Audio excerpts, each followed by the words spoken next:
Hello everybody! Hello everybody! My name is Professor Rich, and today we're talking about 1939 in Europe.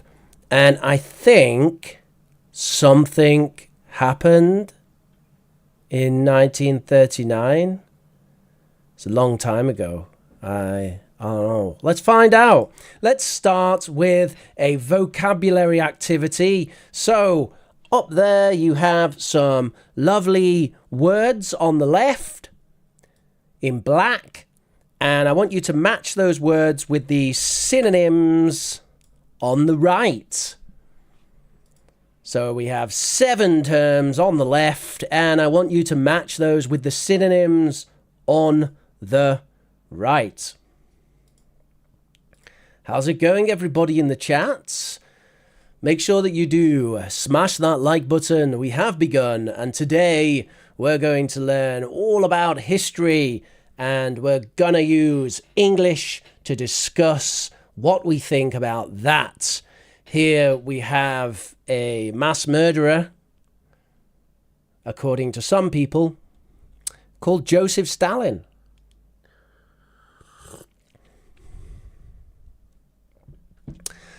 And I do want to say a quick thing about today's stream.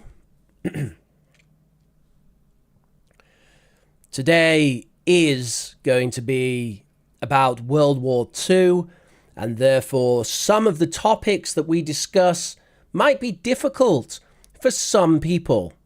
So please do prepare yourself to discuss the content of World War II in English. If that feels like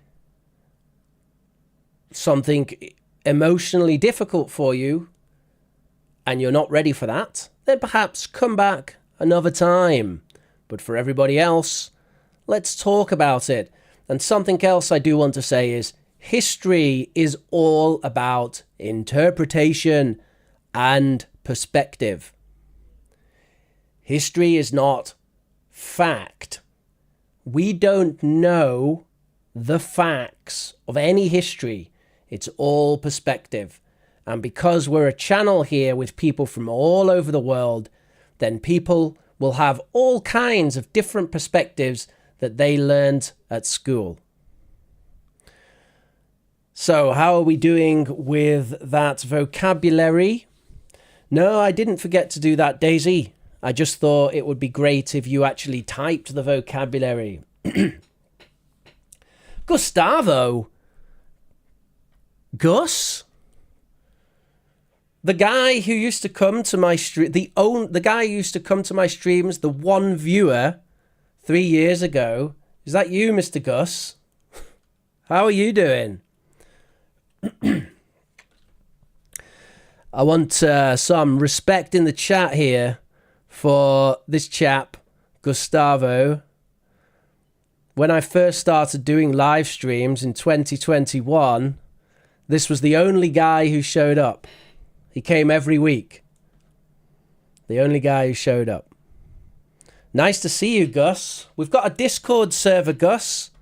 You should come and join us on our Discord server. Check it out. If that's your thing.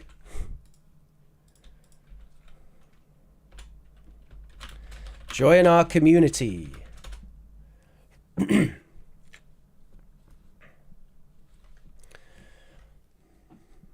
And can I just say hello to everyone else in the chat? Thank you, Daisy, for joining us. Julia, Mina. Hello to Kashata. How are you doing? Hello, Risa Fukada. Hello, Rich. How are you? I'm good. And hello, Pallavi. So, let me give you the answers for these. We have be at an all-time high is, of course, get to the highest level yet. And then we have a charismatic public speaker, which is a strong talker. We have number 3, have something left over, which means have extra. We've got 4, feel humiliated, which means feel shamed. We have 5, a treaty. A treaty is an agreement after a war. We have number 6, betray, which means turn against. And then we have infiltrate, number 7, which means join secretly. No, Gus is not the oldest member of the channel. He is one of the older members of the channel who came to the live streams I did in 2021, which were incredibly unpopular because I hadn't rebuilt the channel properly yet. So probably quite a surprise for Gus to see that we got a community now, Gus. There you go. Anyway, let's get back to the class here. So that's our vocabulary for today. Now, try to remember that vocabulary because you are going to need that in order to understand the context of the class.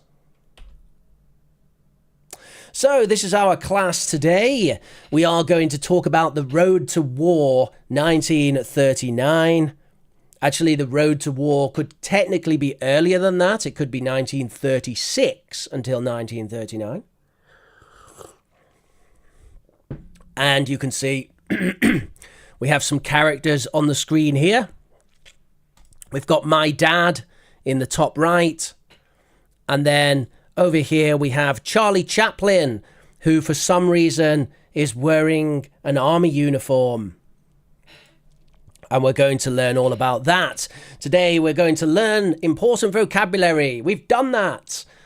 We are going to talk about 1939 in Europe. We want to discuss how Hitler got power. We're going to discuss why the UK took so long to declare war. Do you know that Germany took many aggressive actions and even took over countries, but the UK did not declare war? So why is that? And then we're going to introduce some guy called Churchill. I think he sells car insurance or something. I don't know. All right. Let's see what we've got going on. Let's get on with our class today. I just need to load up my cheat sheet. Did you know it's important as a teacher to know what you're doing? And the cheat sheet really helps you with that.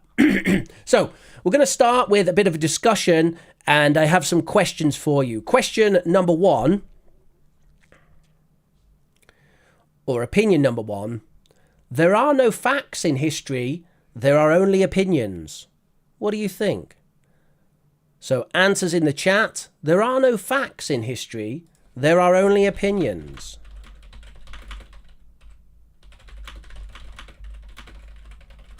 What do you think about that?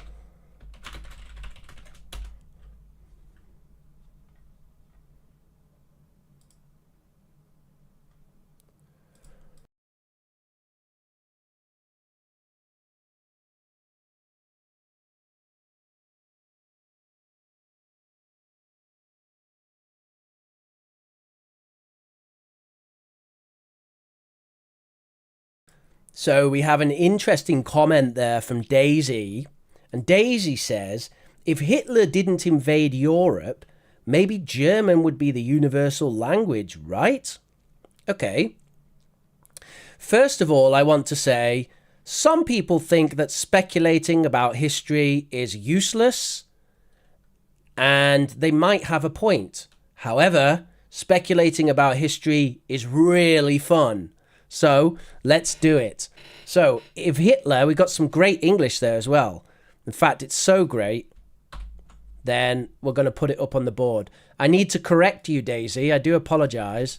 But it will be if Hitler hadn't invaded. We need to use past perfect for this. It's the third conditional. In fact, it's a mixed conditional. If Hitler hadn't invaded European countries, would German be the lingua franca?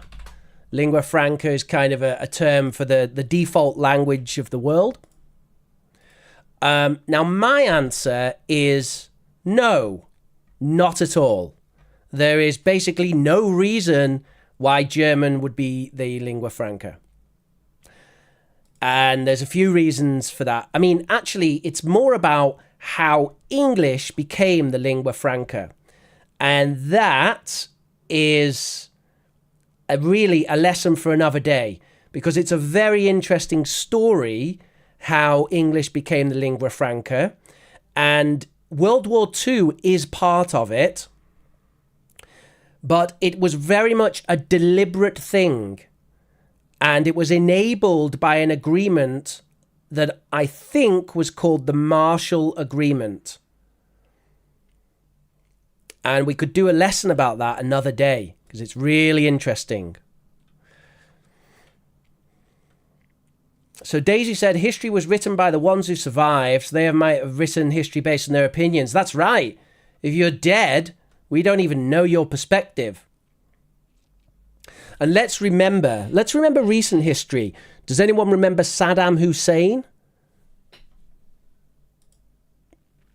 So Saddam Hussein was the leader of Iraq, and he was hung for war crimes. Now, he claimed he was innocent until the final breath. He said he didn't commit any war crimes. He said that his country had been invaded, and he said that everything he did was legitimate. Now, history tells us that that is not true. However, he thought it was, and actually quite a lot of people in Iraq agreed with him, and maybe still do. I don't know. I'm no specialist on Iraq. But it's something to think about. Something to think about. Now, let's move on to some other questions. Here's some other questions there. I'd like you to contemplate these, and we're going to have a little discussion in the chat, and then we'll move on to some more English. Hello, Loda Abdo. How are you doing? And Gustavo says, Rich, I'm the tackiest guy you know. I know you are, Gus. What does he say?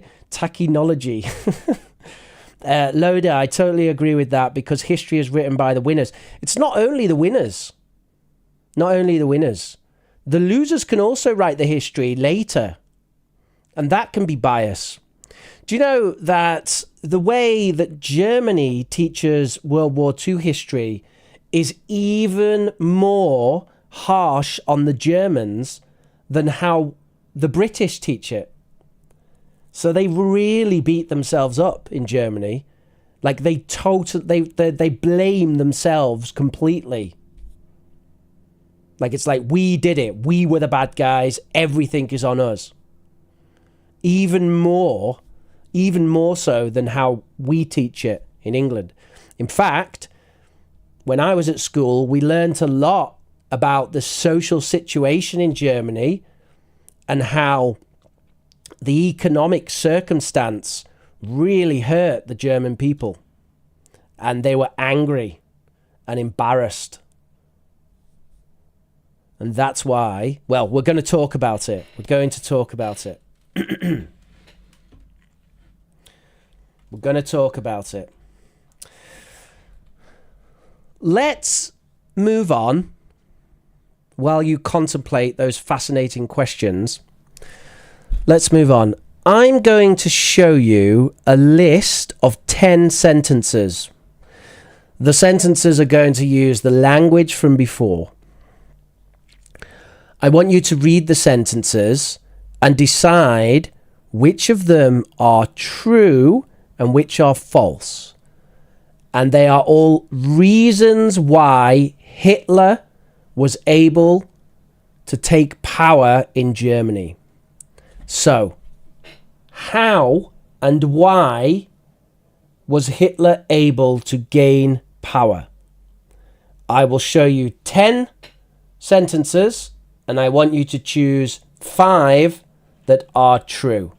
All right? So here are the sentences. And I will read those for you in a moment if you want to practice the pronunciation. And I will change my camera so you can actually see them.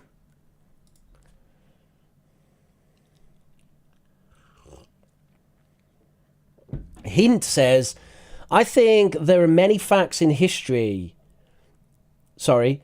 I think there are many facts in historical events with evidence, but we find many different perspectives on these events based on personality, religions, location, culture, perspective, time, loads of stuff.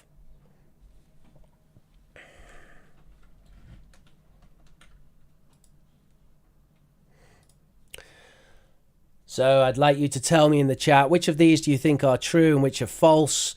And if you'd like to practice pronunciation, let me put a big message on the screen, because I think some people go through these videos looking for that.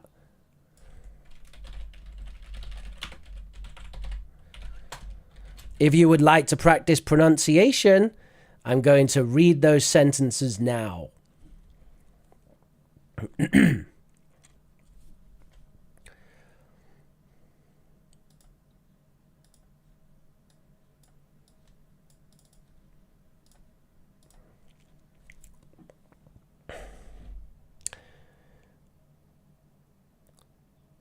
Fear of international communism in the USSR was at an all-time high.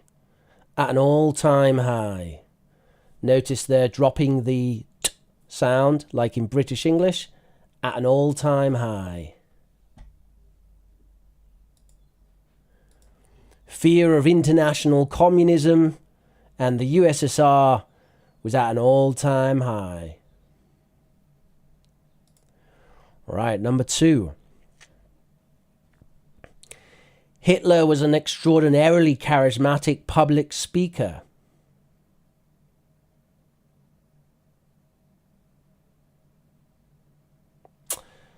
Kashata said there was a documentary saying Adolf was a Jew. So I think there's some speculation about this, Kashata. I don't think he was completely Jewish. And he was certainly not raised Jewish, but there is speculation that his mother was Jewish. And Hitler didn't know his biological father. He was raised by his stepfather and his mother. And he loved his mother a lot. It's an interesting thing to talk about, isn't it? How much Hitler loved his mother. And by all accounts, his mother was a lovely lady. However, his stepfather was an alcoholic and somewhat abusive. And his stepfather was not Jewish. So Hitler was not raised Jewish. However, there is speculation that his mother was Jewish. So he had the blood of Jewish people. Which for him would be a problem. For most people, who cares? You have the blood of some people, whatever. I've got the blood of all kinds of people. We're all a big mix, aren't we? That's what humanity is. But Hitler was very pure about that kind of thinking. Okay, sorry, pronunciation practice. Number 3. The Germans still had a lot of tanks left over from World War I. Number 4. The Germans were still angry at the French for Napoleon's invasion. Number 5. The German people longed for an effective healthcare program.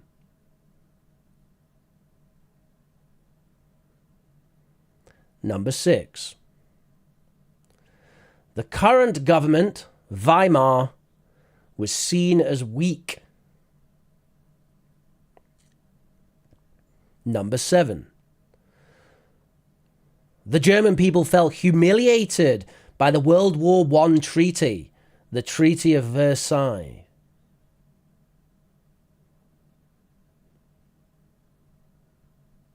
Number 8. Many people believe that Germany only lost World War I because of people who betrayed the country from within. Hitler later focused this anger on the Jews.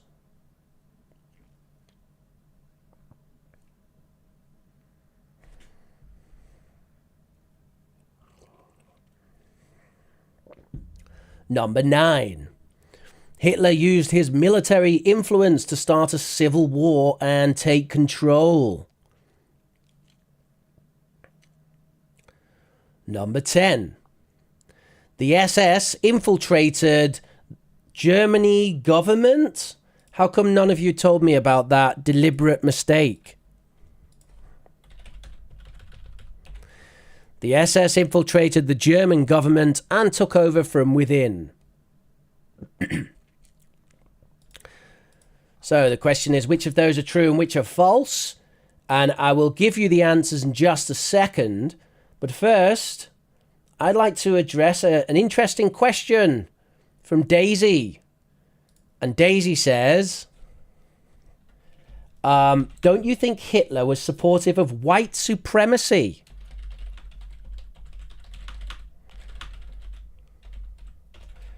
Do you think Hitler was supportive of white supremacy?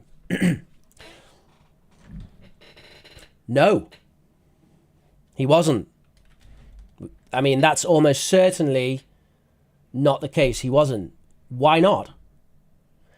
Because Hitler was supportive of Aryan supremacy. Aryan supremacy. Now, what does that mean? So, Hitler believed there was a race of people called the Aryans, Aryan, and he believed that these were pure Germans. And by the way, he accepted that he wasn't one, because he believed that a pure Aryan has blonde hair and blue eyes. And he believed in Aryan supremacy. So he believed that the Aryans were the supreme form of humanity, and they deserved to be on top of the pyramid. So when we say white supremacy, that doesn't make sense for Hitler because, for example, he didn't believe that Polish people should be at the top. He didn't believe that Slavic people should be at the top. He didn't believe that Celtic people should be at the top. So he didn't believe that they were pure people, and all those people are white. Celtic, Polish, Slavic. Okay, and we could talk about white Mediterraneans. We could talk about the Picts. We could talk about, to some extent, the Vikings. However, the Vikings are kind of getting close to his idea. But Hitler believed in Aryan supremacy. Aryan supremacy. And he had a whole theory about it. I don't know where the theory came from. I haven't researched it a lot. Anyway, let's move on and get our answers. So, number 1, fear was at an all-time high. That is, of course, true. It was. And we could talk about Stalin another time, but there were many reasons why people were very afraid of the USSR and Stalin. Number 2, Hitler was an extraordinarily charismatic public speaker. Look at that adverb.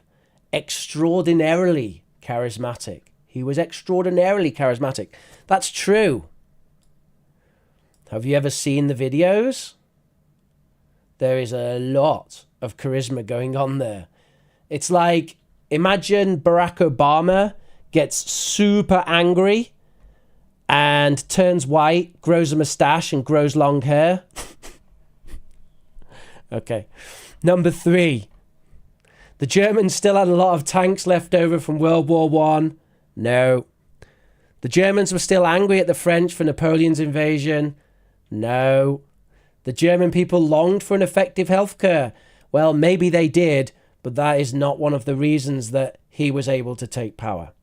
The current government, the Weimar Republic, was seen as weak. Yes. It was seen as kind of a puppet government. Like they thought, oh, this is just a government that was put here by Britain and France to control the German people. The German people felt humiliated by the World War I treaty. Yes, they felt very humiliated. Many German people believe that Germany only lost because people who betrayed the country from within.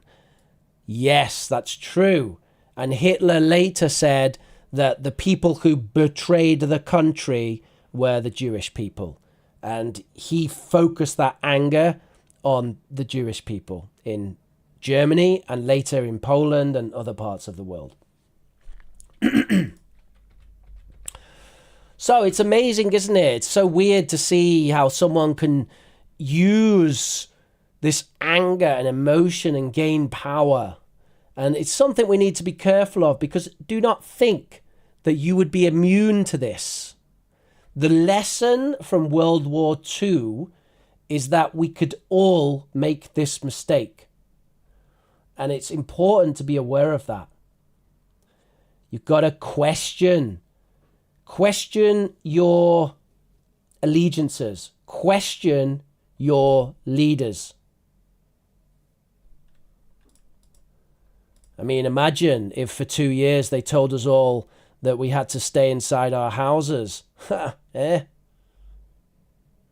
Anyway, okay, so let's move on. We're going to move forward in time a little bit. We're going to move forward in time to winter 1939. Now, if you know history, you will know that 1939 is the year that World War I begins. And we're going to the winter, the late part of the year. We're going to September 1939. September the 1st. And the Prime Minister of the UK gets up. He has his coffee. He goes, "Hello, chaps. My name is Neville Chamberlain. And I am the Prime Minister of the United Kingdom. And the date is the 1st of September 1939. And we are not at war with Germany." So Britain is not at war with Germany. However, some interesting things have happened. Germany has taken control of Austria. They have taken control of part of Czechoslovakia. And they are lining up tanks on the border of Poland and threatening Poland with war. But so far, the United Kingdom has not threatened Germany and not declared war on Germany. This is our Prime Minister at the time, Neville Chamberlain. And my question is, why not? Why not? It seems like we've got this Hitler character. We have the tanks. Everything's ready. They're threatening people. They've taken control of other countries without having to fire a shot. The army just went into Austria and took control. There was no resistance. So, what's the UK doing? What do you think, everybody?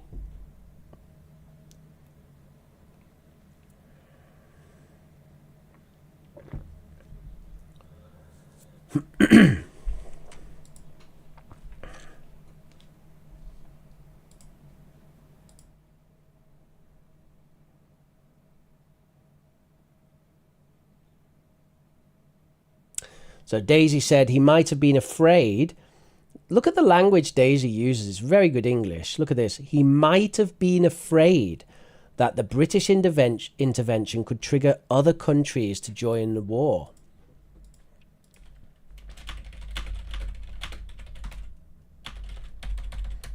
Look at that. That's some lovely English there, isn't it?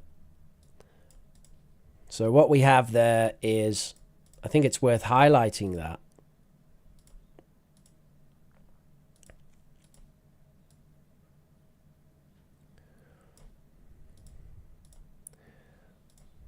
We've got a past modal used for speculation in the past. So using might have to speculate in the past. That is what we would call a complex grammatical structure. The kind of structure that could be very useful in an IELTS exam if you wanted to get a 7.5 or higher. Oh, I made a typo. Thank you very much.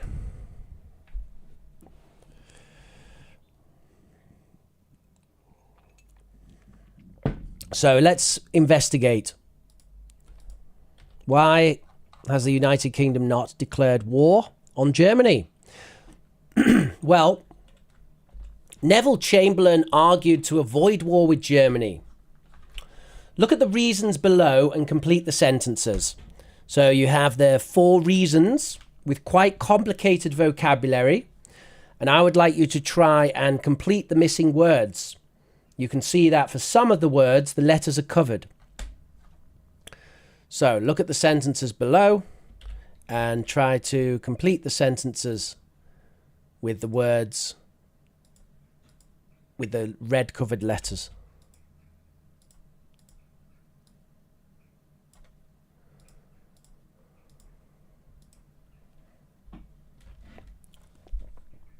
Look at that, Pallavi's on the ball. Good job, Pallavi.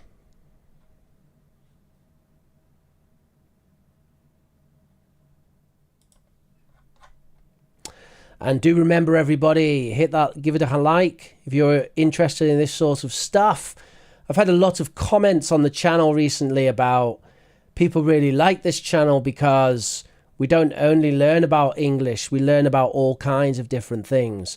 And really, that has always been my philosophy as a teacher. And it is really my aim with this channel to continue going in that direction.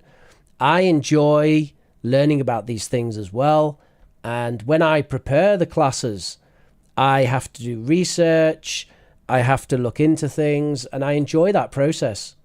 And I know it's not very thorough. I mean, if a history teacher were to look at my lessons on history, they would probably laugh me out of the room. That's fine. It's okay. I'm not claiming to be a history expert, but I just think it's very interesting to get a little bit of this, a little bit of that, a little bit of that, and integrate this into our English learning.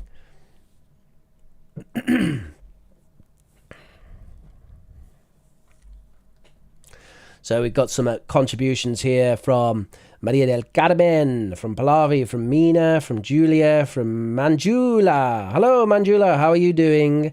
Loda, well done. And Daisy, yes, good job. You don't need to type the whole thing here, Daisy. Just the covered words would be good.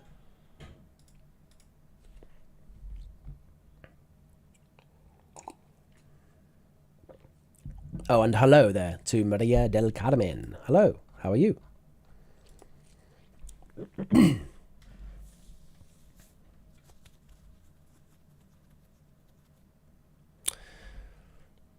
So I'll give you just one more minute to try that. One more minute. And wouldn't it be lovely to have a little countdown timer there just to finish us off with our one more minute? And there it is. Can I make that bigger? Oh, look at that. In fact, can I make that bigger and move it somewhere else? Somewhere a bit more exciting. Look, it's Neville Chamberlain's clock on his wall. The clock's ticking down, Neville. What are we going to do? Daisy said, Rich, I want to practice my typing skills while trying to memorize a sentence. Yeah, I understand, Daisy. Sure, go ahead. Type the whole sentence. I actually think there is some value in that. I really do. That's why before I wanted people to type the words, because I think there is some value in typing it. In fact, I know there is. I know there's some value. Even better is it if you handwrite it. But that's for my generation because we have this link with writing. Maybe your generation, typing is okay. Ding, ding, ding. Okay, everybody, time is up. So let's have a look at some answers. So the general British public, and we have there a strong collocation, which is the general public. The general public was traumatized by memories and losses in World War I. The worst war Britain had ever been a part of. Chamberlain believed that Hitler simply wanted to unite Germany, and he did not have ambitions beyond that. Britain had responsibilities to a vast global empire which was in the process of decentralization. He felt that a local European war would isolate the Commonwealth and colonies. The Commonwealth is a name for some parts of the old British Empire. Britain had not yet economically recovered from World War I. Financing another war was unimaginable. And it's interesting because these are all valid reasons, but actually what Daisy said before is also a valid reason. So Daisy mentioned that maybe he was worried about the alliances that might come into play. If we fight Germany, who's going to turn against us? And that's exactly true. Do you know who the British were really worried about? There's two people really, but there's one especially that the British were worried about. Have a guess in chat. Who do you think the British were really worried about? And I don't mean Germany. Obviously, they were mainly worried about Germany. But who else? It's a good guess, Daisy. It's a good guess, and it's not quite right. It's not quite right. Not quite Mussolini. Actually, Daisy, you might say it's someone closer to home for you.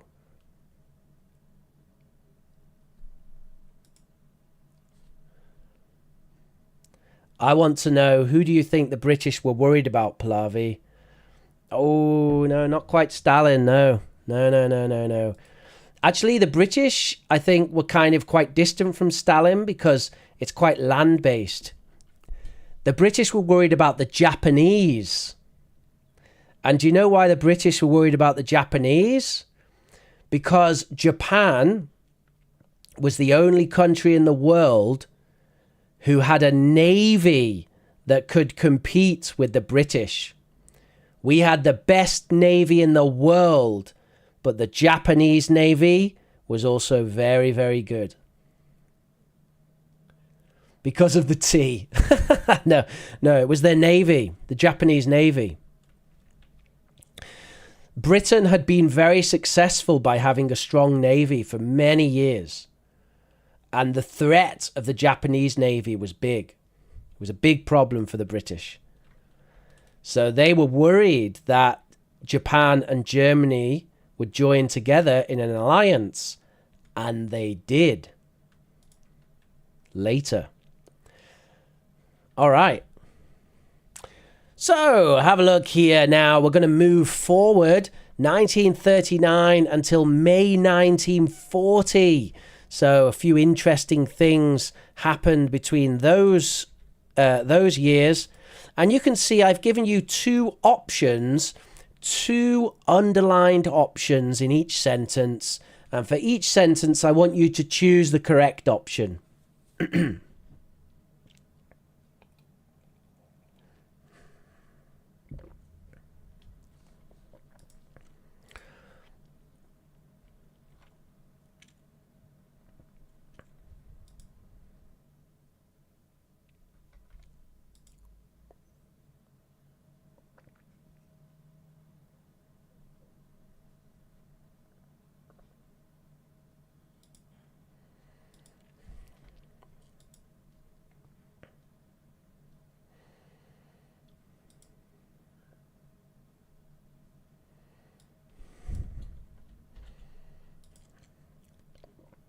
So as Julia and Manjula have correctly identified, Britain had done very badly in the war so far.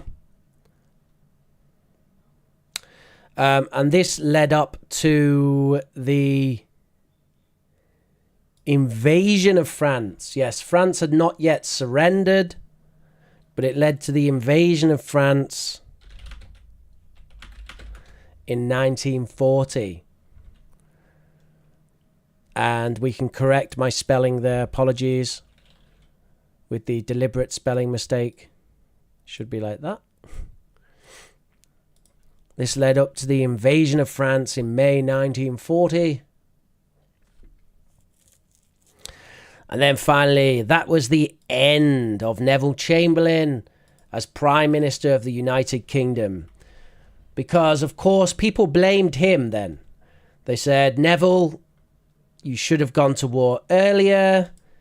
You were too weak. And things like that. Now, I feel a bit sorry for old Neville Chamberlain, because actually, before this, he had done what people wanted, or what people seemed to want. But he had to resign in May 1940 because Germany invaded France. And once Germany invaded France, it was obvious that Neville Chamberlain was not the man for the job. So there had been a certain individual who might just be a little famous in history, who for a long time had been speaking out against the policies of Neville Chamberlain. This individual said that Hitler would not be happy with any silly agreements, and that the only thing that Hitler would understand is a fight. Now, this person had made some mistakes in the past, big mistakes. This person had made very big mistakes in World War I. And in fact, they were a naval commander, the commander of the whole Navy, I think, in World War I. But he made some mistakes by being too aggressive. And so people were quite suspicious of this person. They thought, oh, there he is. He's being aggressive again. This isn't the right way. We need to listen to Neville, not this other guy. He's talking about war. And who was that guy? Who was that guy? Who am I talking about? He opposed Neville's policy. He thought that Britain should go to war with Germany. Who was he? He'd made mistakes in the past, so people didn't trust him because he'd been too aggressive in World War I, and he cost the lives of many people. But now, in May 1940, now it was obvious that he was the man that the country needed. And he was, of course, Winston Churchill. So, why was Winston Churchill the leader that Britain needed? Why did Winston Churchill become the leader of the United Kingdom in May 1940? Look at the letters A to G, A, B, C, D, E, F, G. And 4 of those are false, I think. Let me check that, because I thought there were 8 sentences, but there aren't. So let me just check.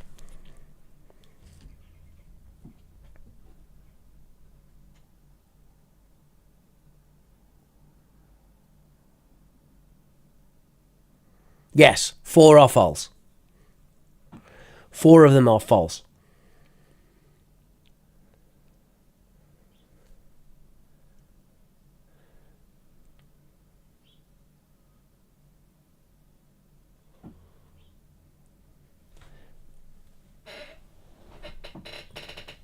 So why was Churchill the man for the job? Oh, I'm not showing you anything. Oh, here we go. That makes sense now, doesn't it, guys? Sorry. Look at the sentences. 4 of them are false. And I'll read them now for you to hide my embarrassment at not showing the sentences. A. Churchill was always popular. B. Churchill believed in a strong military. C. Churchill always got things right in his career. D. Churchill made careful and considered decisions. E. Churchill was an experienced leader of war. F. Churchill was a famous British Jew. And G. Churchill believed in military action.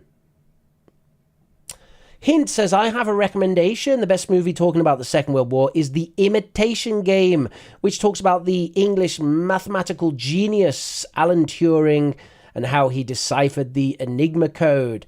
It's a fantastic film, hint. And I love Alan Turing. Absolutely love the guy. He was a wonderful gentleman.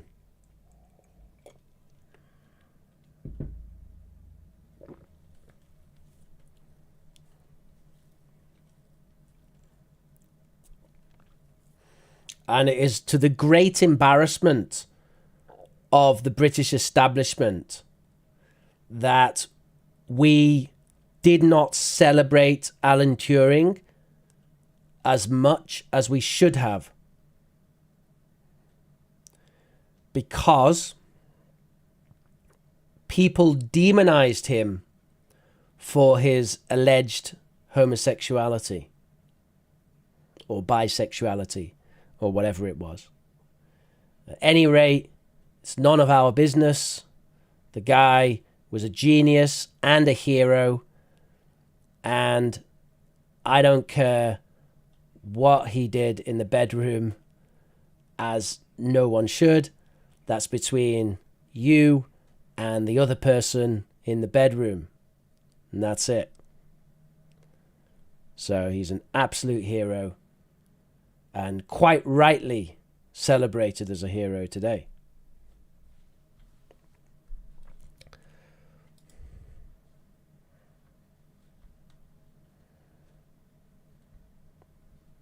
All right, so you ready for some answers here? So, why was Churchill needed for the job? Churchill was always popular. Churchill was really controversial. All right? Imagine like a Donald Trump type character. I'm not saying Churchill is like Donald Trump, but you know, when you walk into a room and say, what do you think about Donald Trump? You know you're going to have an explosive conversation. That's how people felt about Churchill. You know, people would be like, oh, this guy Churchill, he just wants to cause war and he's so aggressive. Have you heard that before? So Churchill was almost like a Donald Trump polarizing character. He was not popular. He is now, but he wasn't then. Churchill believed in a strong military. Yes. He did. Churchill always got things right in his career. No, that's false. He made many mistakes, especially in World War I, and his opponents criticized him for those mistakes. And people were worried that if he was in control, he would be too aggressive and he would cause destruction. D. Churchill made careful and considered decisions. No, he wasn't that kind of guy. Churchill was someone who made decisions based on his gut. He used his gut feeling. So there's some excellent vocabulary for you. His gut feeling. Churchill used his gut feeling.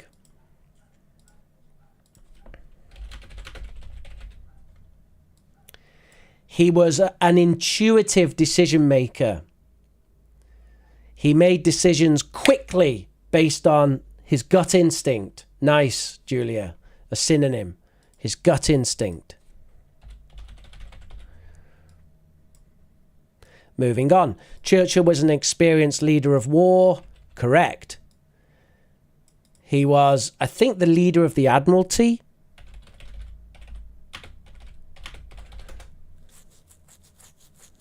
Yeah, he was the first Lord of the Admiralty. So he's basically the head of the Navy in World War One. Churchill was a famous British Jew. Not that I'm aware of. And finally, Churchill believed in military action. Oh, yes, he did.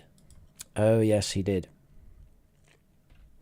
So this is the situation. And I think now you can understand why people were skeptical of Churchill, because people didn't want this guy who wanted to make war and who'd made mistakes and who was controversial, like Donald Trump controversial, really, because Churchill had some other reputations as well.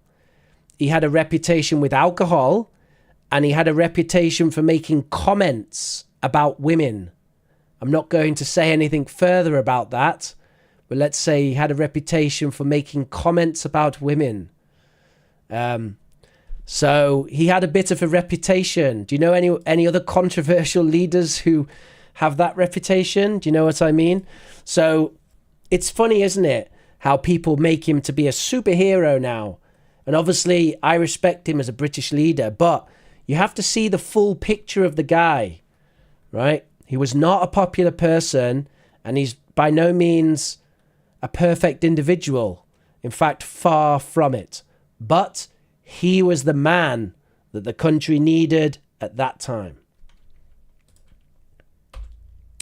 So if you want to know more about Winston Churchill and these events, I highly recommend the film Darkest Hour, where you can see an absolutely amazing portrayal of Winston Churchill by Gary Oldman. This film does not focus too much on the war. It's more about Churchill's life and the political events.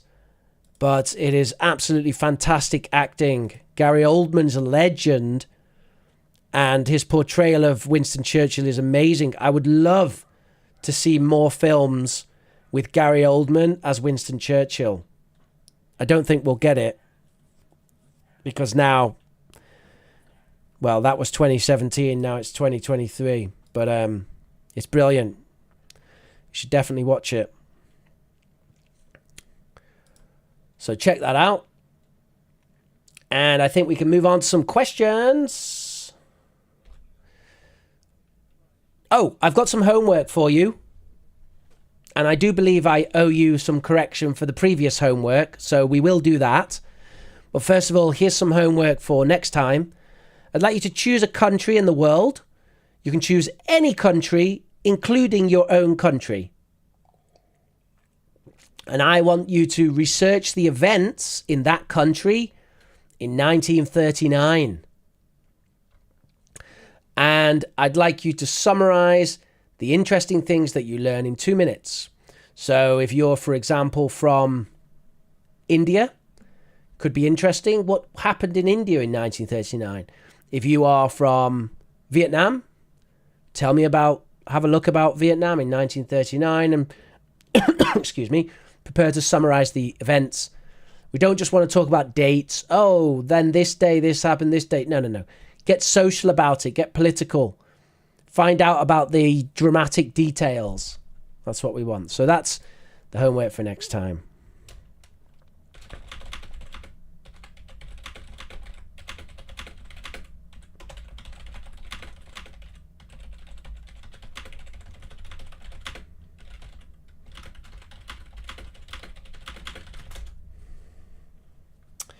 So we're going to move on now, of course, to questions. And you can download these notes from the address there, just like any of the lessons that we have here. The notes are available. You can get those from the link, which I posted in the chat, and it will also be available in the description down below. So any questions that you have now about English, you can post those in the chat, and I will do my best to answer them.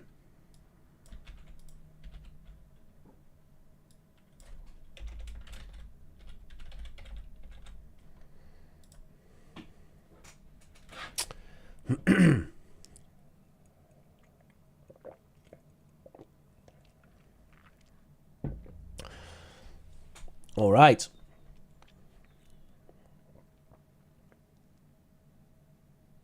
Pallavi says, what kind of comments did Winston Churchill make about women?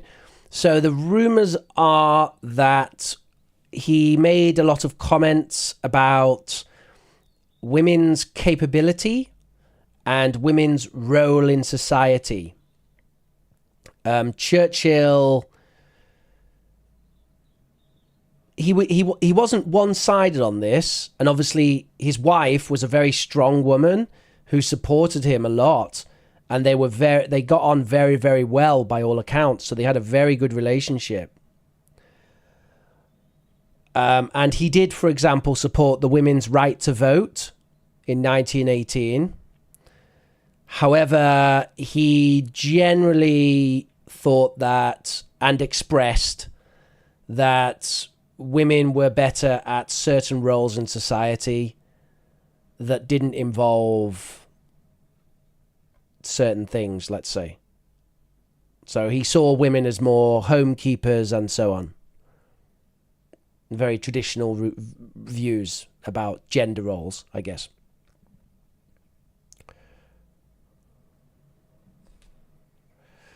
Their technology and medication. Well, yeah, Daisy. So with respect to the whole German thing becoming a world language, basically, if we go into the details about how English became a world language, it was basically in the aftermath of World War II. There was a bunch of treaties and agreements, and those treaties were conducted in English. They were signed in English, and they facilitated and promoted the use of English. And so it was really those post-World War II agreements which set up English to be the lingua franca. The only way that German would take that place is if Germany won World War II. Now, there's a few ways we could imagine that happening.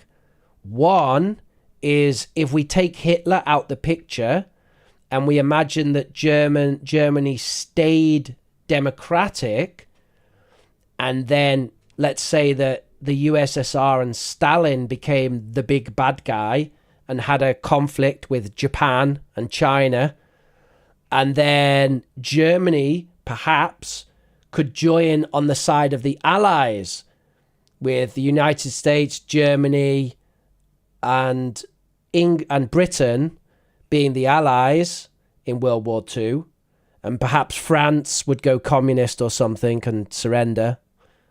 And then in that kind of world, I suppose it's possible if Germany was like the leader of that alliance. But it's difficult to imagine really a situation when Britain and the United States would not be kind of the top dogs at that time. Hello there, Harshal Myrali. How are you doing? We're on question time now. That's a film, says Pallavi. Yes, Darkest Hour, it's a film. You should check it out. It's really good. Ashley Chen says, I'll review the stream later. Wonderful, Ashley. I hope to see you later. If the world didn't boycott German because of Hitler, I think people would be speaking German now. It's not that simple, Daisy. German wasn't spreading. And have you tried to learn German? It's way more difficult than English. And Vladimir says, hello. Sorry I'm late today. I saw you comment before, Vladimir.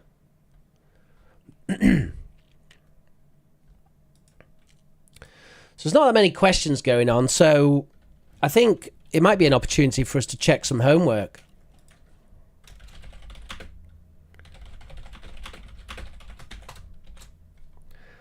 So I realised this was quite a long time ago, but we can do it. And this was the homework that was something about goals, something like this, I think. Is that right? We haven't checked that yet, right?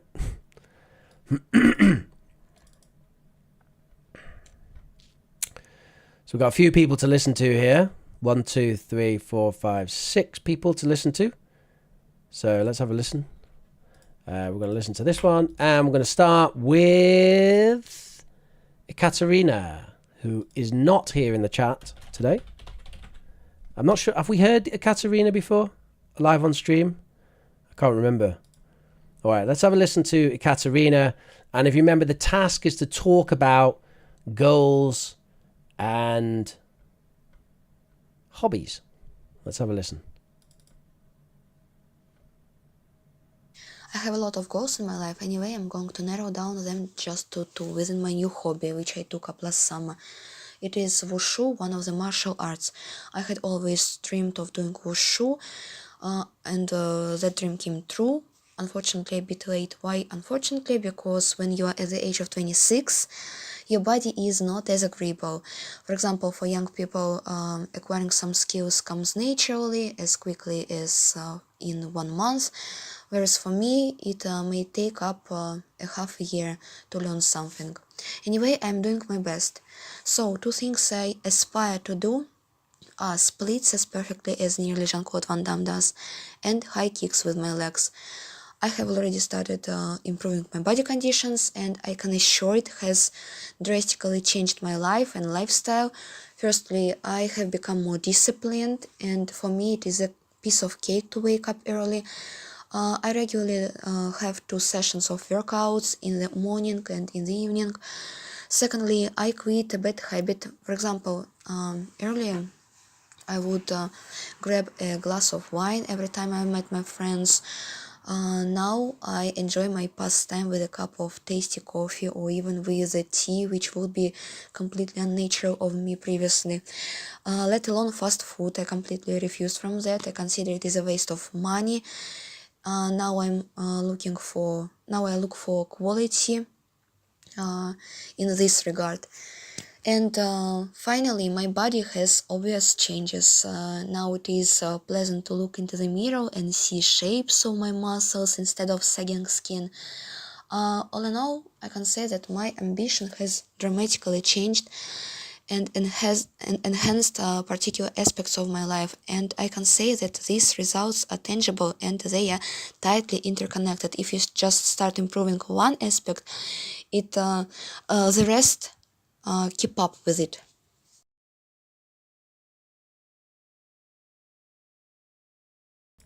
Wow, that was awesome, wasn't it?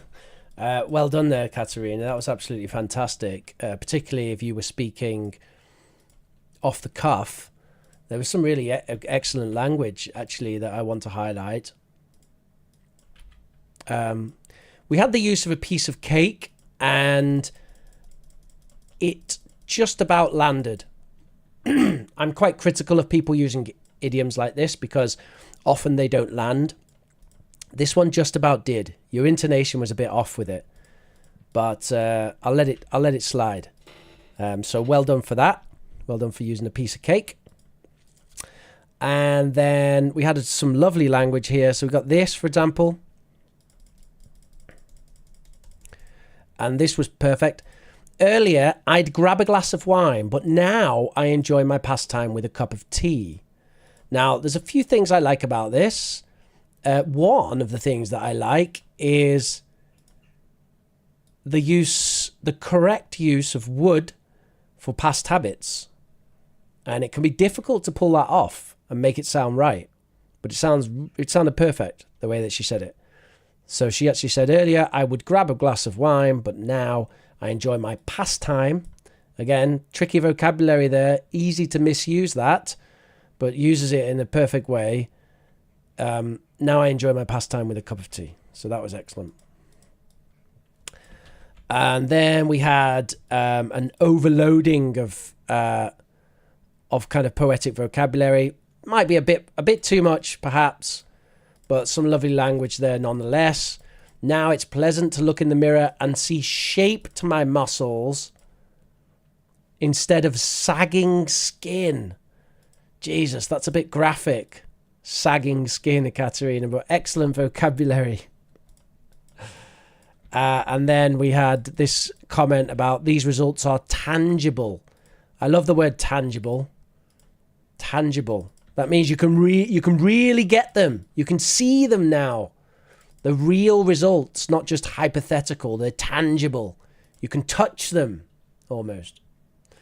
So I'm pretty impressed with that. Thank you, Katerina. Please do contribute again at some stage so that I can criticize you more. But I want to say thank you very much for that one.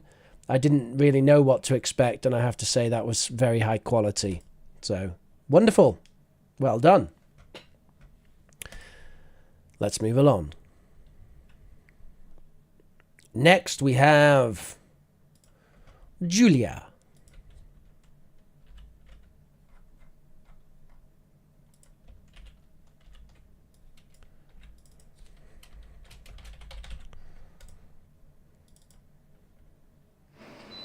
My goals before 2024 are to pursuit of Indonesian revenue, language study and proficiency, and economic prosperity. The sticker note on my computer serves as a reminder of my upcoming learnings. To begin with Indonesian revenue, I will practice self-narrated and shadowing time and time again 3 times a week. To improve my essence dramatically, so do in readings in the most appealing and compelling articles as an input and as a fringe of benefits for other goals. The pursuit of language study and its interplay with economic goals is a multifaceted endeavor with both domains deeply intertwined in modern global landscape. Additionally, language study, often seen as a cultural and educational pursuit, has a significant impact on economic outcomes at various levels. In addition, language proficiency is a key asset in increasing interconnected global job market, fostering better communication and understanding, and overcoming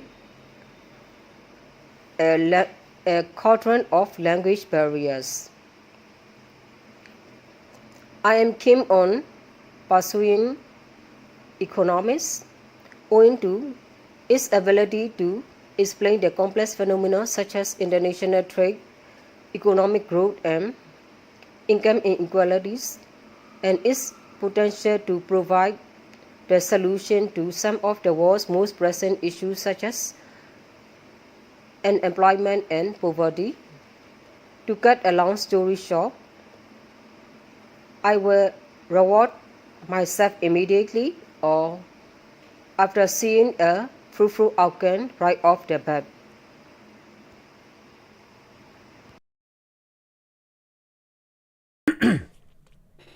All right, that was absolutely awesome. So let's start with the vocabulary. We've got loads of really interesting vocabulary, very strong vocabulary there, Julia. I'm not sure where you're getting that from, but there's some top vocabulary there.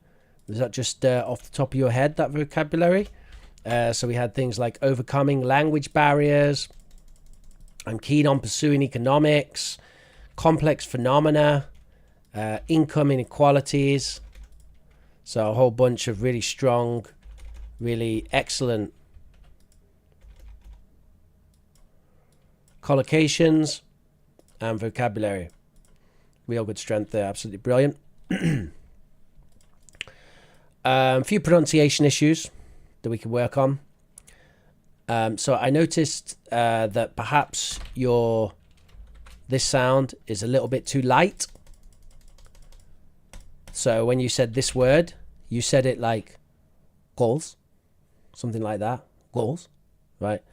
But we want to put more of a g, go, g, and a at the end, goals, g, goals, goals, g, g, g, g, goals, right? And it's worse like that at the end. How do you say that? Oh, Daisy's Wi-Fi is acting up. She can't watch. Yeah, no problem, Daisy. Join when it's better. How do you say that word?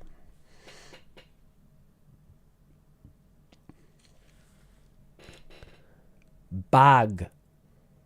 Right. And I imagine that when you say it, it sounds like bag, bag, bag. But we need bag. Get the g in there. Bag, dog, bag. Notice g at the end. G, bag, dog, goals. So check that out. I would also just check your pronunciation of these phrases. I'm going to say them for you now. Accent. That's accent. Accent. Then self-narration. Self-narration. Self-narration. And have a significant impact on. Significant. Kun. Kun. Significant. Have a significant impact on. Have a significant impact on. Okay. So a bit of pronunciation to work on there, Julia. And final comment is excellent fluency, excellent sentence stress. Really good work with that. Your sentence stress and fluency are very good. You're very easy to understand and your vocabulary is excellent. So thank you for your contribution. Your aims do seem a bit lofty, as in it seems like you want to, well, you've described in great detail what your goals are, which is fantastic, actually. I was expecting just like a sentence of, before 2024, I will do a master's in economics. Maybe I missed it when you said that bit. But okay, you're going to understand the international economic situation and solve the world's problems. That's great. All right. Thank you for that contribution, Julia. Absolutely wonderful. Let's move on. We'll move on now to Zemanuel, who is not here. He's on holiday. He's on holiday. Let's make this a bit more organized here because we kind of got this thing going on of positives and negatives and it doesn't make sense. So we're going to do that. We're going to do that. Okay. There we go. Now we've got kind of a positives and negatives thing going on. All right, let's listen to Manuel. Good afternoon, everyone. Well, let's go with the homework, the Professor Rich. Well, when I start. Does anyone else just feel kind of happy when you hear Manuel talking? To learn English. I decided that the best form is like a good habit. So immediately I changed. It's a good habit. It's a very Spanish thing, that. I decided that the best thing is a good habit. You agree, right? The language of my phone at the same time. Oh, the device that I have, my laptop, my desktop, and so on. I changed the idiom. What happened was immediately I have to learn yes or yes. So one of the issues of Mr. Manuel, by the way, I just want to say, can I say a positive first? Thank you for slowing down. Do you guys notice? He's really slowed it down. He slowed it down, and I think that makes him a lot more clear. It's a lot more clear, isn't it? So that's a big improvement, that slower speech. And now that Manuel has slowed down, I can notice he's using a lot of Spanglish. And I want to point out two of them. Just to pause there. So he said, change the idiom. Many times I change the idiom. And what he means by that is change the language I'm speaking. He means he's changing the language that he's speaking. Change the idiom. Okay? And then he said, I have to learn English, yes or yes.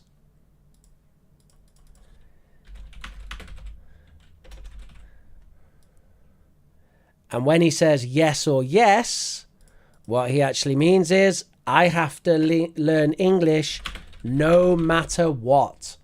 Which means I must learn English. I have to learn English, yes or yes. I have to learn English no matter what.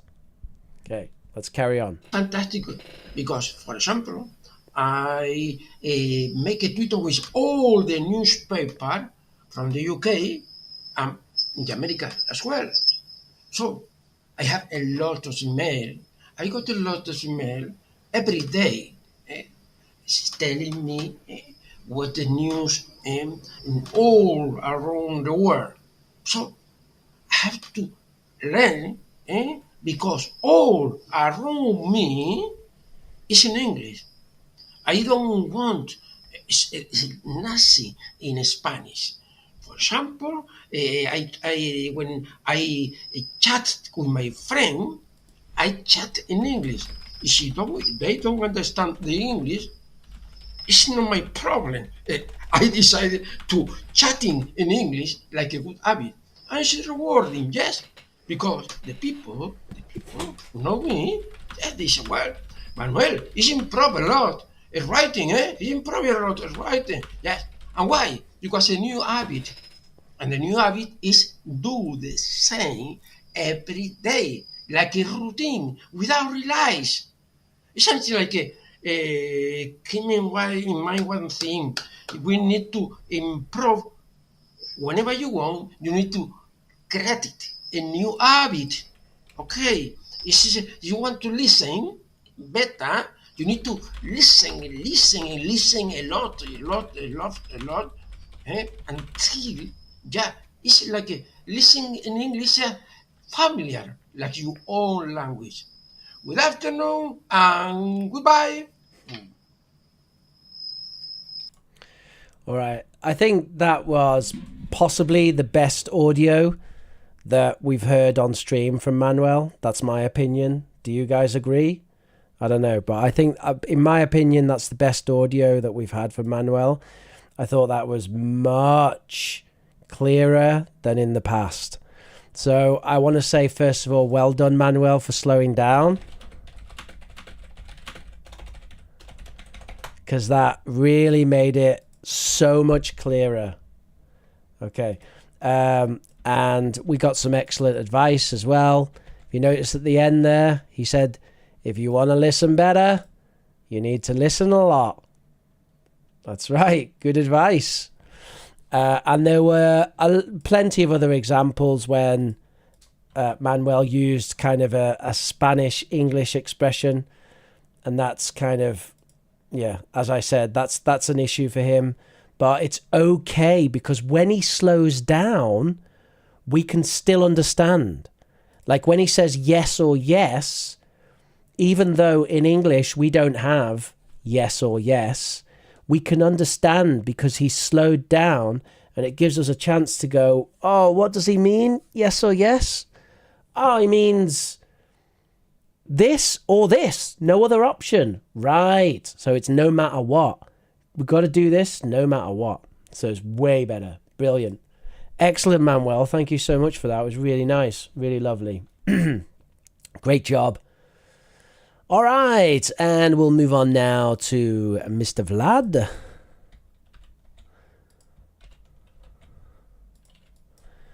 Vladimir.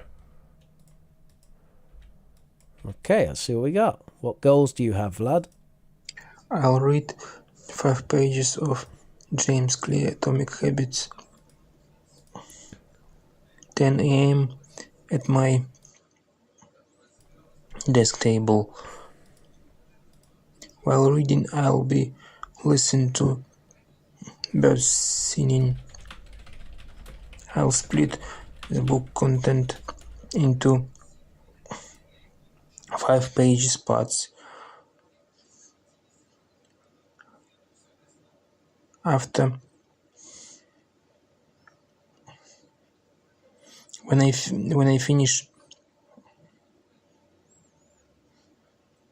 reading, I'll write out new phrases and we'll find using examples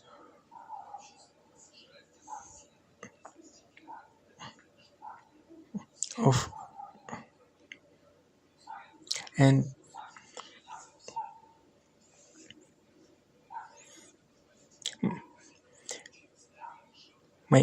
we'll make up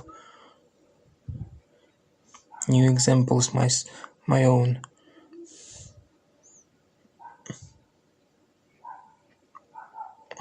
I'll reflect on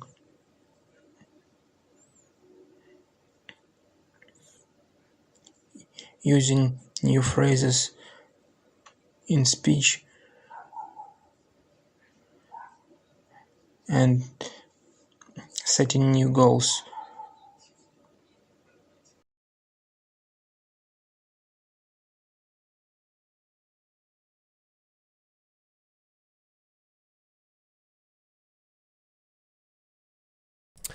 All right, thank you very much, Vladimir. That was really interesting, actually, and I found that made a lot of sense, actually, which was really good.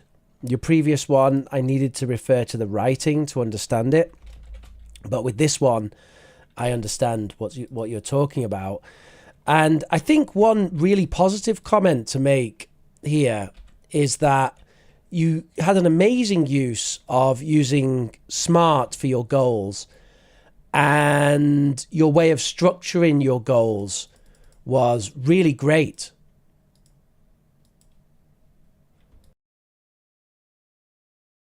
So you talked about exactly what you're going to do step by step in a way that the goals kind of met with SMART. And also you used a technique called habit stacking. I don't know if you deliberately did that, but it's something that is discussed in Atomic Habits, where you said, I'm going to do this, then this, then this, then this. And you had like a separate goal for each one. That's called habit stacking. And it's like you make a stack of positive habits. Don't you, Pepper? Eh? Don't you, Pepper? Do you make a stack of positive habits, Pepper? Right.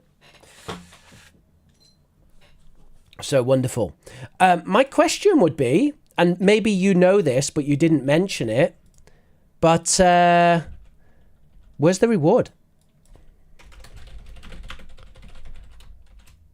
Great goals that you've got there, but a lot of that sounds like work. I feel like at some point you've got to have the ding, well done, Vladimir. Have a coffee, relax, right? Have a piece of chocolate, play some video games, whatever it is. Right? I feel like you're at the end of this habit stack. You need to pat yourself on the back a little bit, right? Because a habit can be obvious. It can be attractive because you want to improve your English, so it's attractive. It can be easy, right? Actually, Atomic Habits is not easy, but you split it to like, what was it, 5 pages a day? So then it becomes easier. But then it needs to be rewarding. Now, you might say, hey, it's rewarding. I want to know about this. Sure. But can we make it more rewarding? Maybe you have a calendar and you dink every day. That could help. But anything else you can do to make it even more rewarding, to solidify that habit. All right. Thank you, Vladimir. I really enjoyed that. Really enjoying the recordings today. They're really good. Super happy about this. We're going to move on now to, let's see, who do we have? We've got Daisy and Anawat, and I don't think either of those are in the chat now because Daisy's gone because her internet has gone crazy and Anawat's not here today. Let's go for Daisy. Hi everyone, as I'm looking forward to welcoming the last quarter of 2023, I have determined to wake up at 6 every morning so I can get more things done before going to work. But I have to admit, it's not easy for me to get up early as I'm a night owl. Usually the night before, I will feel motivated and inspired to get up early. But when the next day came, I would wake up at 7 or sometimes even 8 a.m., feeling irritated and hitting the snooze button over and over again. So this time, I decided to create a new habit by following Rachel's advice from the class. First, I need to make it easy, so I must sleep early the night before, so no more schooling time after 11 p.m. Every day, I will wake up 10 minutes earlier than the previous day, so it will take me approximately a week to get used to the new schedule. In order to make it more attractive, I would put a cup of water next to my alarm clock so I could fight my drowsiness after drinking the whole cup of water. I would definitely put my phone at least 2 minutes away from my bed. In order to make it rewarding, I would add one heart symbol on my calendar when I could wake up early. One heart is equivalent to $1. So at the end of the month, I would allow myself to purchase something nice or just eat something delicious.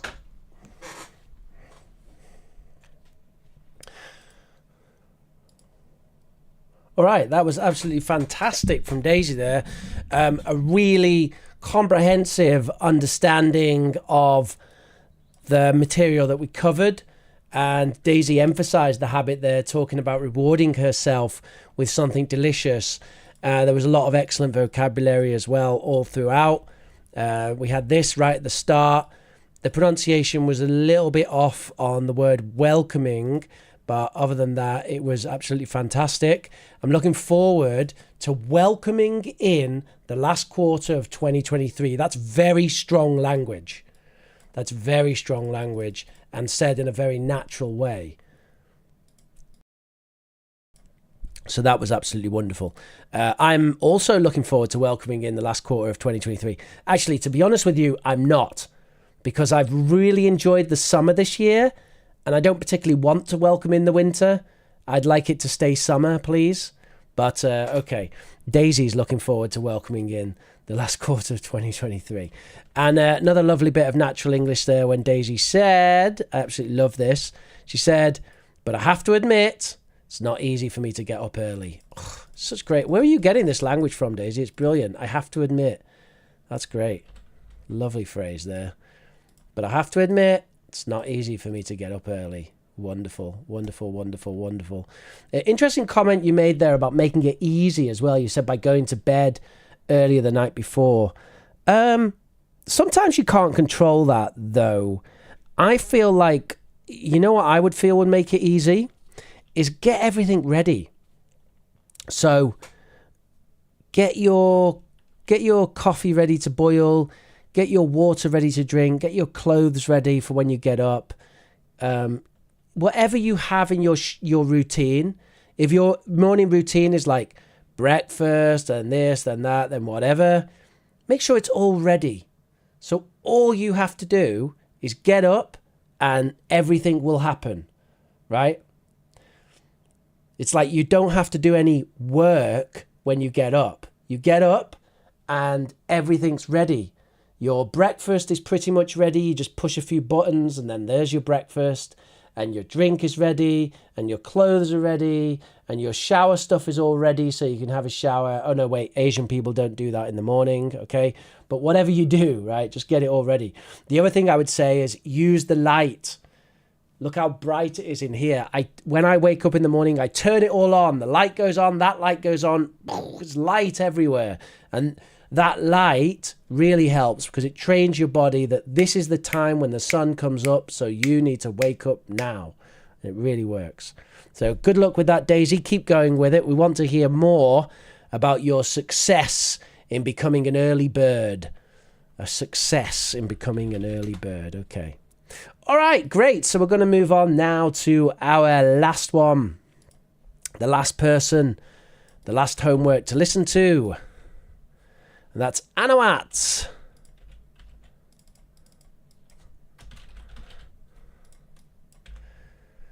So let's see what we got from Anawat today. Thank you. Anawat once again has sent me a .mov file. Anawat, come on, man. You seem like you're kind of tech savvy. Like, give me an MP3 if you can. All right, let's have a listen. Hello everyone. Today I'd like to share a journey, starting with something I find a bit challenging. Writing has never been my strongest suit, not even in my native language. It's been quite a struggle, and my confidence was quite low, around 30%. So I've decided to dedicate just 15 to 20 minutes a day to writing.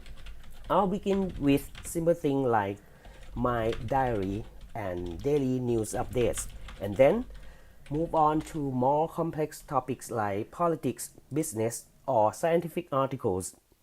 To make this plan more appealing, I'll create a special place, a corner with my favorite pens and a comfortable chair. This will become my special spot, where ideas can flow freely. As I go deeper into this process, I'm eager to uncover the power of mnemonics and technology, utilizing various colors for my notes and tapping into online resources such as online dictionaries and an AI chatbot will make them more interesting and help me remember things effortlessly. Rewarding progress will be really important. After each writing session, treating myself to something special like a delightful ice cream or a brief indulgence in entertaining YouTube videos will serve as an additional extrinsic reward. So, I encourage each of you to start your own journeys. Set aside some time, try different methods, and see how your skills improve. Remember, the journey is just as important as the end goal. Thanks for coming along on this adventure. Keep writing, keep learning, and keep growing. The quality of homework this time has been really good. I really, honestly, really amazed by the quality of the... Am I just in a really good mood today, or what's going on? Like, all 6 of those were excellent quality, really good English, and really precise to the instructions. Is this like some trick by you guys? Did you all, I don't know, come together and say, hey, let's use something to make good homework? I don't know. Anyway, really good. I mean, there was so much interesting language there from Anawat.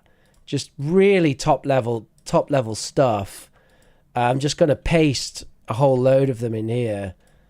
Right. So we have, writing has never been my strongest suit. Brilliant. Perfect use of the language as well. Not my strongest suit. I've decided to dedicate just 15 to 20 minutes a day to writing. Okay. And then move on to more complex topics. Okay. I'm eager to uncover the power of mnemonics. Sounds like what I would say. I encourage each of you to go on your own journeys. What the hell, Anawat? Where are you getting this language from? It's really good. All right, so excellent work there from Anawat. Really, really good. There was also some interesting isolated terms that come up. Comfortable, special, and flow freely. I also highlight these because I think Anawat had a bit of problem pronouncing them, a little bit. And I just want to highlight that so that I can give some demonstrations of how to say them. He actually said them okay in terms of I did understand them all right. But just here's some isolated practice for you, Anawat, when you do listen to this. So this one, the first one, it's just 3 syllables. And it's comfortable. So that whole first bit, that comfort, it's just 1 syllable. Comfortable. And then we've got special. So special.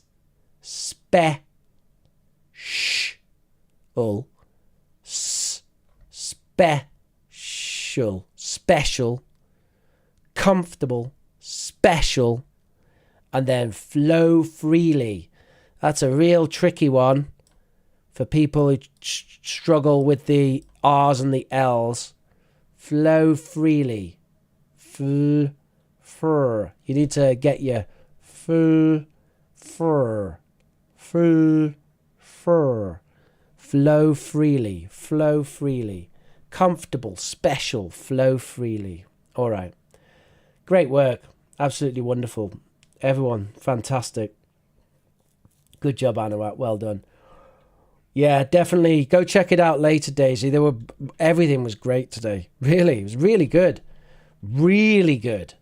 We have seen a consistent improvement in the quality of homework submissions from when we started it, which actually, I'm going to be honest, I didn't expect to see such an improvement.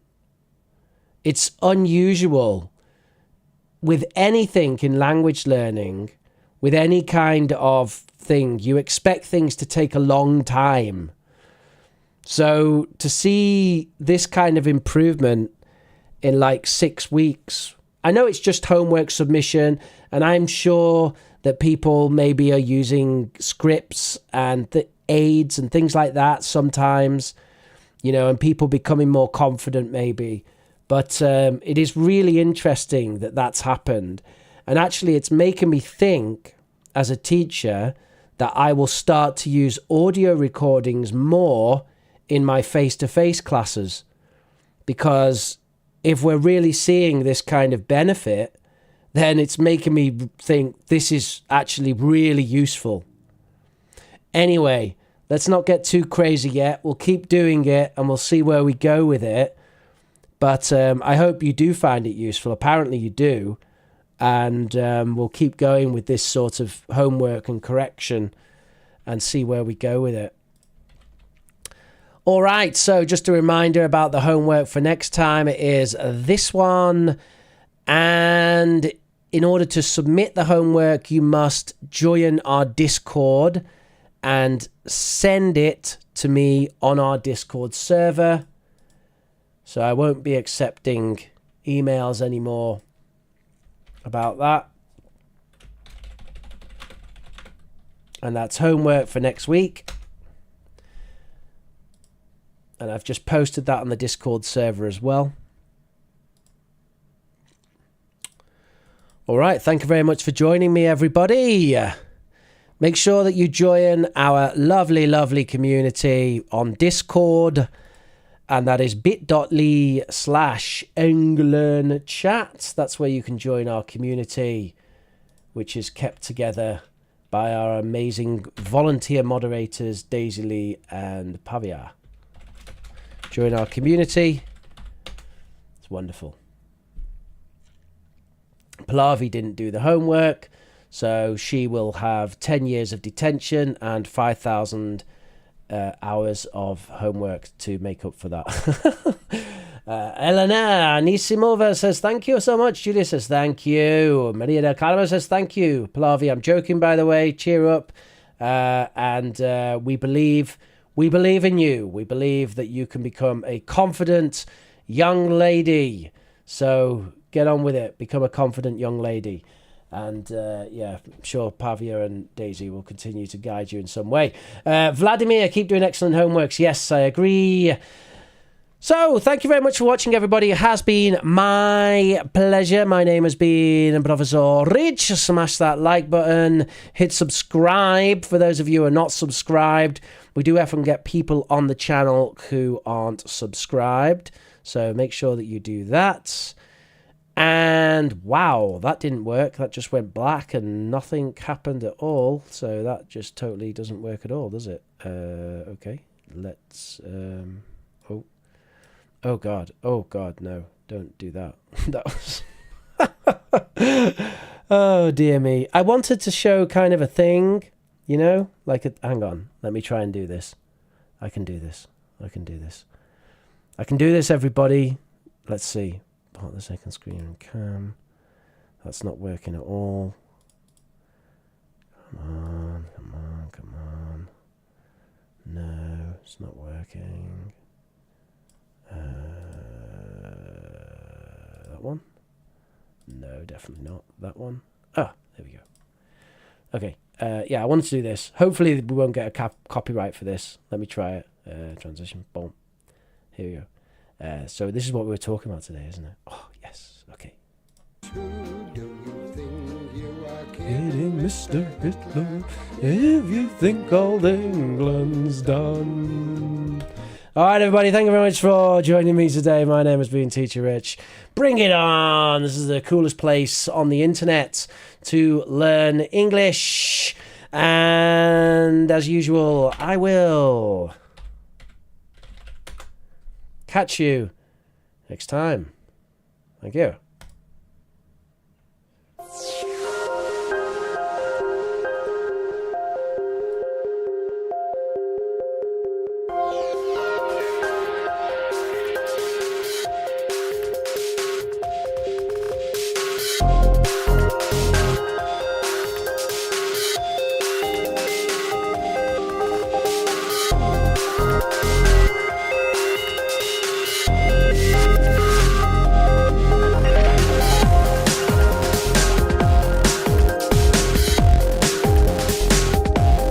Suddenly losing my ability to do a live stream properly.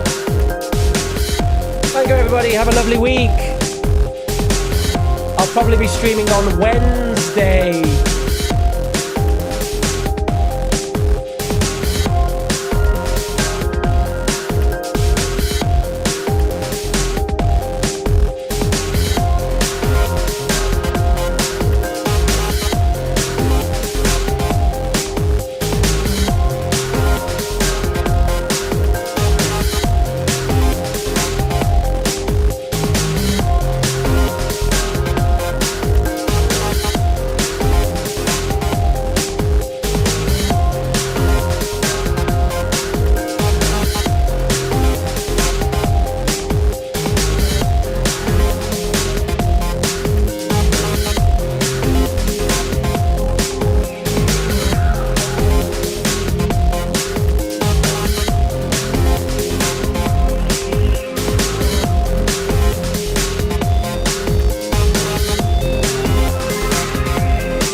time.